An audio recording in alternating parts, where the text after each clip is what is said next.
Leadership11.com.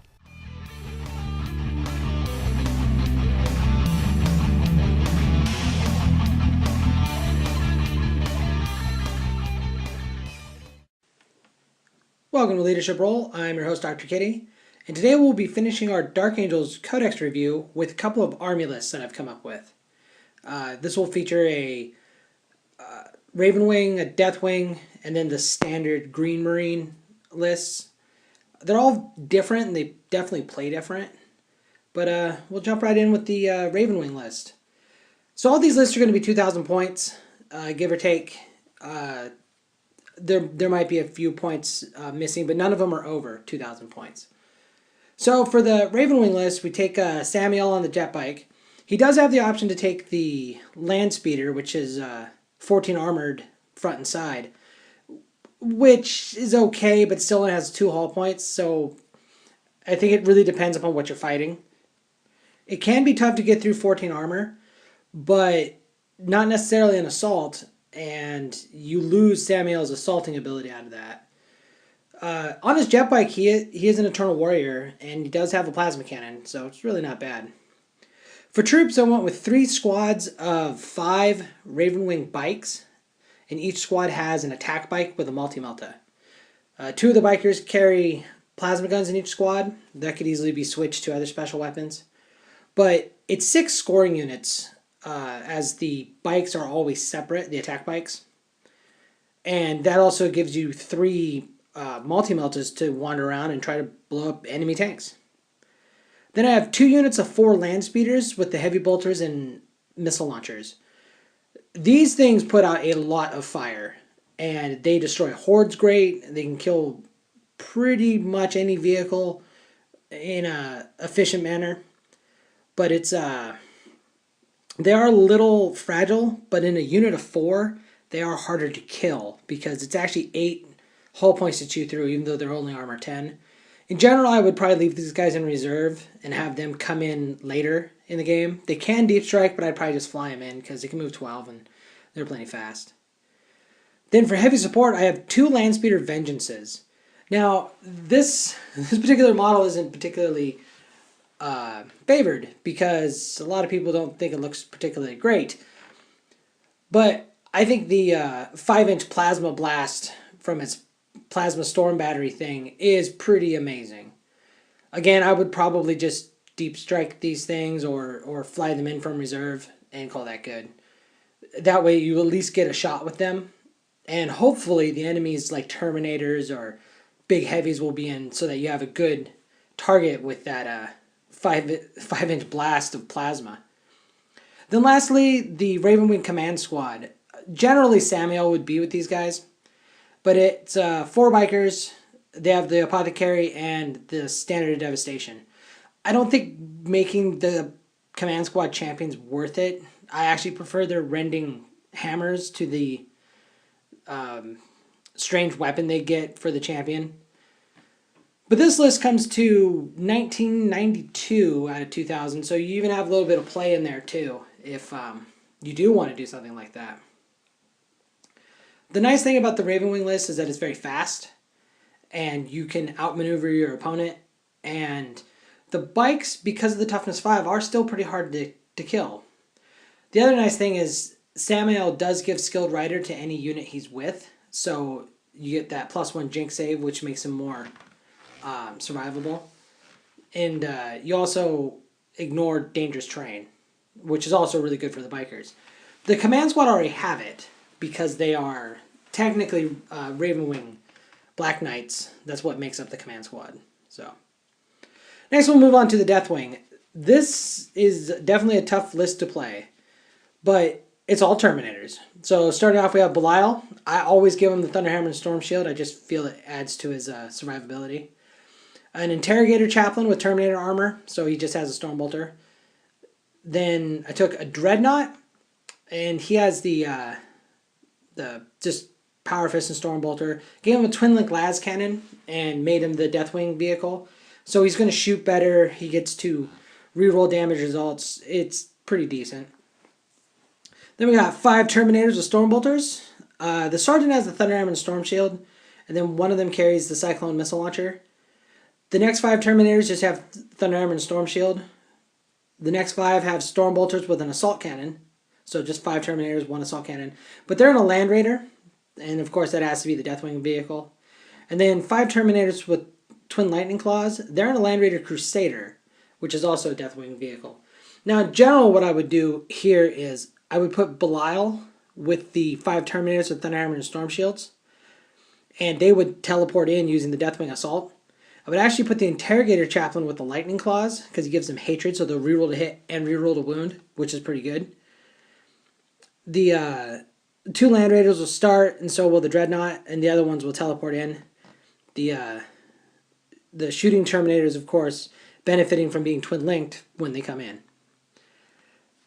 The thing that's tough about playing a Deathwing army is, as you can see, I'm looking at 26 models. That's counting Land Raiders. Maybe it's only 25. That's not a lot of dudes at 2,000 points. And this works out to be 1995. So you do have 5 points. You put something on the Interrogator Chaplain maybe. There's a whole bunch of fancy items you could take for like 10 points or so. So if you just squeeze it out somewhere. The Sergeant with the Thunder Hammer and Storm Shield and the Shooting Terminator certainly doesn't need to have it. I just think that having that one character who could kind of lead the charge and take the shots wouldn't be bad. So the real trick with the Deathwing, of course, is you want to get the close combat Terminators into combat as soon as possible. I think Belial helps with that by teleporting in the first turn. But if you fight things with the Interceptor, it's going to be really tough. And it's just really tough either way. The Deathwing is a very challenging army to play. But when you get it figured out, you can find that there are just some armies that can't deal with that many Terminators. It can be a real challenge for them to kill your reasonably few guys. I once had a Thunderhammer Storm Shield Terminator make 32 consecutive armor saves. And there's no reason why these Terminators couldn't have a roll of luck like that. So next we'll look at the Green Marines, the Standard Marines. And what I wanted to do here was not use any of the Raven Wing or the Terminators so that it's very different. So starting off with the Interrogator Chaplain, gave him a jump pack. He has the Auspex, digital weapon, so he gets to reroll a wound. The Porter Rack, because it's fancy. A plasma pistol, Melta-Bombs, and of course his Crozius. Then took a Librarian and made him Epistolary. He's just in power armor. Then I have a Tech Marine who has the Infravisor and a Power Generator. And I actually took 2 of those guys. And you'll see why here in a second. Took 2 Dreadnoughts and Drop Pods. Just standard Dreadnoughts with multi-meltas. Those are my elites. Then I have a 5-man tactical squad with just a plasma cannon. There's 2 of those squads. A 10-man tactical squad with a heavy bolter, a melt-a-gun, and a Sarge with melta-bombs. They're in a drop pod. Another 10 tactical guys with a heavy bolter, flamer, and the Sarge has melta-bombs. They're not in a vehicle at all. Then 10 assault marines with 2 plasma pistols, a veteran sergeant with a plasma pistol, and he also carries a power axe and melta-bombs. Then 5 devastators with 4 plasma cannons, 5 devastators with 4 heavy bolters, a Predator with the twin-link las cannon and the las cannon sponsons, and then an Aegis defense line with a quad gun. Now, obviously, the Interrogator Chaplain goes with the Assault Marines, but you got 3 drop pods. 2 of them get to come in the first turn, so those could be the Dreadnoughts if you don't want your men to be shot up, or those could easily be the Tactical Squad to throw some more bolters out there. The idea behind the Tech Marines is that they actually sit in they're independent characters, and they can sit in the units of the Devastators, and the Power Field Generator will give models within 3 inches of the Tech Marine a 4-up invulnerable save. So you can also put them behind the Aegis line, and of course the Tech Marines can also bolster terrain in your deployment zone that you didn't pay for. So they can't bolster the Aegis line, but if you have a building or something, you get an even better cover save. But the nice thing is that the Power Field Generator, when you're fighting against things like Tau that ignore cover, they can't ignore the Power Field Generator. They get a save.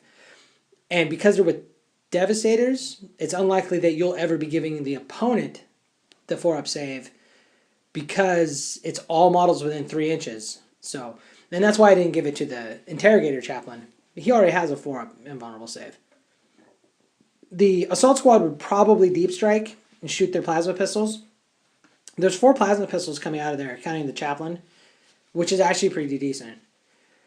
And all in all, I actually think this list would do fairly well. It is a little challenging because you don't have that heavy hitter like the Centurions for the Space Marines. But it is pretty decently balanced with the Predator and its las cannons, plasma cannons for anti-heavy infantry or big hordes of guys because they're blast markers, and the heavy bolters that can just blast away at Marines and big hordes of orcs and things like that. I think it would take a little finesse to play, but really not too much. It pretty much out of the box, I think it would do fairly well. I think it'd be a good army for somebody just trying to start Marines and see how they would work. You can actually more or less cookie cutter this list into the Space Marine book, and very few things would change. You could run this as an Ultramarine list, really. The Dark Angels, of course, would get the benefit from the Grim Resolve, so they're all stubborn.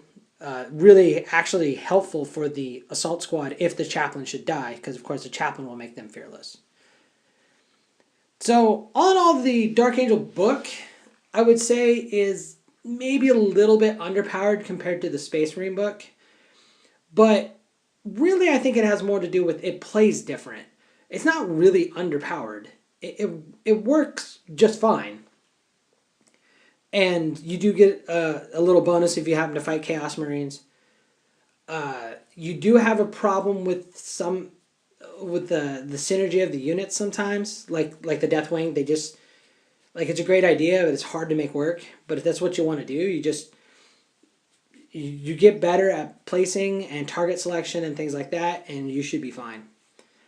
Really, I don't think the Dark Angels book is bad at all, and I think that their fluff and their overall appearance is really strong with the theme of 40k, and I can see why they're pretty much always the first book out.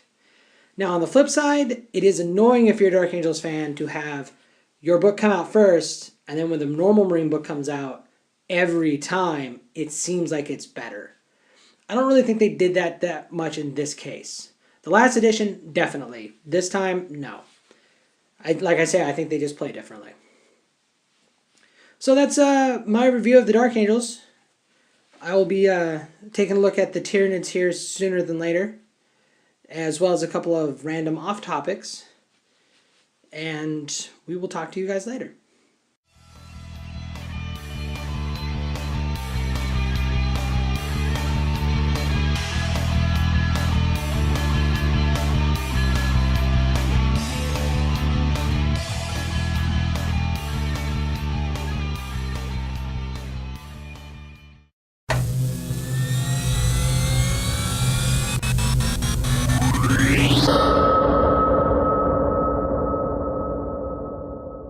Leadership11.com.